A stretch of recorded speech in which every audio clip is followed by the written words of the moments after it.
મહત્વના સમાચાર મળી રહ્યા છે અરવલ્લીથી। મોડાસાના નવીન બસપોર્ટ સામે શાકભાજીના ફેરિયાએ મહિલાની છેડતી કરતા હોબાળો મચ્યો હતો। વિફરેલા ટોળાએ શાકભાજીની લારીઓ ઊંધી કરીને આક્રોશ વ્યક્ત કર્યો હતો।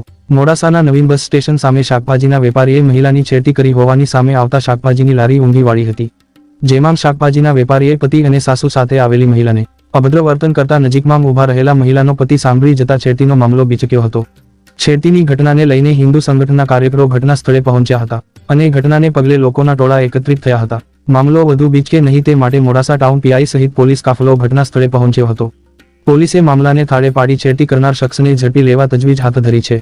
પીડિત મહિલાના પરિવારે છેડતી કરનાર શાકભાજીના વેપારીને પકડવાની માંગ કરી છે। વૈભવ રાઠોડ, અરવલ્લી ન્યૂઝ, મોડાસા।